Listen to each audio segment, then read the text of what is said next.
దేవుని నామమునకు మహిమ కలుగును గాక.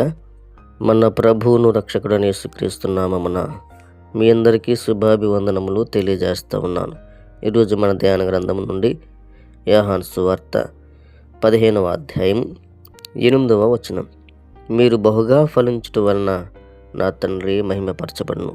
చూడండి, యేసు ప్రభువారు ఈ విధంగా తెలియజేస్తూ ఉన్నారు, మనం బహుగా ఫలించుట వలన తండ్రి మహిమపరచబడును అని. అవునండి, మనం బహుగా ఫలించాలి, మనం విస్తరింపచేయబడాలి, ఆశీర్వాదకరంగా ఉండాలి. అయితే మనం బహుగా ఫలిస్తేనే దేవుని నామానికి మహిమ కలుగుతూ ఉంది. ఏ విధమైన ఫలాలు కలిగి జీవించాలి? ఈ లోకంలో ధనము, పేరు, ప్రఖ్యాతలు, గొప్ప వాటిని కలిగి మనం ఫలించాలి. ఉన్నతంగా మనం ఎదగడమే ఫలాలా? అలా కాదు. గలతీయులకు రాసిన పత్రిక 5వ అధ్యాయం 22వ వచనం చూస్తే అక్కడ చక్కని మాట మనకు కనిపిస్తూ ఉంటుంది. అయితే ఆత్మఫలమేమనగా అని అంటారు. అంటే ఇక్కడ దేవుని నామానికి మహిమ కలగాలి అని అంటే మనం ఫలించాలి. ఏ విధంగా మనం ఫలించాలి అని అంటే ఆత్మఫలం గురించి మాట్లాడుతూ, ఆత్మఫలములో ప్రేమ అనేది మనకు అవసరం. ఈ లోకంలో మానవుడికి ప్రేమ ఉన్నట్లేదు.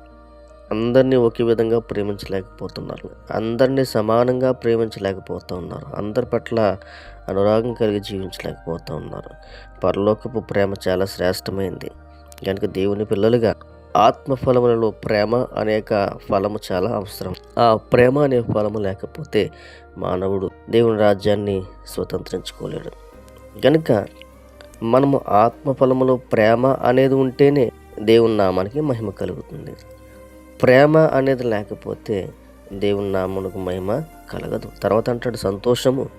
అంటే మనము సంతోషించేవారుగా ఉండాలి, ఎదుటివారు సంతోషంలో ఉన్నప్పుడు సంతోషించేవారుగా ఉండాలి, ఎవరైనా గొప్పవారుగా ఉన్నప్పుడు, ఎదుగుతూ ఉన్నప్పుడు సంతోషించాలి. అన్నిటికంటే ముఖ్యంగా దేవునితో ప్రతి క్షణము సంతోషించేవారుగా ఉండాలి. ఇక మూడోదిగా అంటాడు సమాధానము. సమాధానపరచువారు ధన్యులు, వారు దేవుని కుమారులను పడతారని మత్తయి సువార్త 5వ అధ్యాయం 9వ వచనంలో మనకు కనిపిస్తూ ఉంటుంది. సమాధానపరిచేవారుగా, అందరితో సమాధానంగా ఉండేవారుగా, అందరితో ఆప్యాయంగా ఉండేవారుగా, ఎవరైనా సమస్యల్లో ఉన్నప్పుడు, ఎవరైనా గొడవ పడుతున్నప్పుడు వారిని సముదాయించి సమాధానపరిచేవారుగా ఉండాలి. కనుక దేవుని పిల్లలుగా ఈ సమాధానము, సంతోషము, ప్రేమ అనే ఫలాలు మనలో ఉన్నాయా? అవి ఉంటేనే దేవుని నామమునకు మహిమ కలుగుతుంది, దేవునికి మహిమ కలుగుతుంది. ఆ ఫలాలు మనం ఫలించాలి.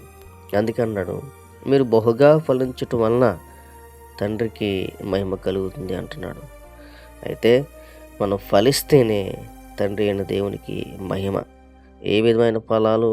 ప్రేమ, సంతోషము, సమాధానం.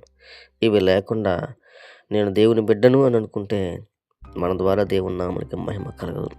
ఈ లోకంలో ఎన్ని మనం సంపాదించుకున్నా, ఎంత గొప్పగా ఉన్నా, మనం ఫలభరితమైన వారుగా అనగా ఆత్మ సంబంధమైన ఫలాలు లేకపోతే దేవుని నామానికి మహిమ కలగదు. మనం కలిగి ఉన్న వాటిని బట్టి దేవుని నామానికి మహిమ కలుగుతుంది అంటే పొరపాటు.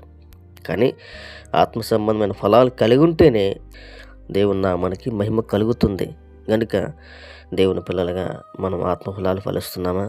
ఆత్మీయ జీవితంలో ఫలభరితమైన వారుగా ఉంటున్నామా? అలా ఉంటేనే ఖచ్చితంగా మనల్ని బట్టి దేవుడు సంతోషిస్తాడు, మనల్ని బట్టి దేవుని నామను హెచ్చింపబడుతుంది. అటు ధన్యత, కృపా దేవుడు మనకి ఇచ్చి నడిపించి బలపరిచి సహాయం చేయను గాక. ఆమేన్.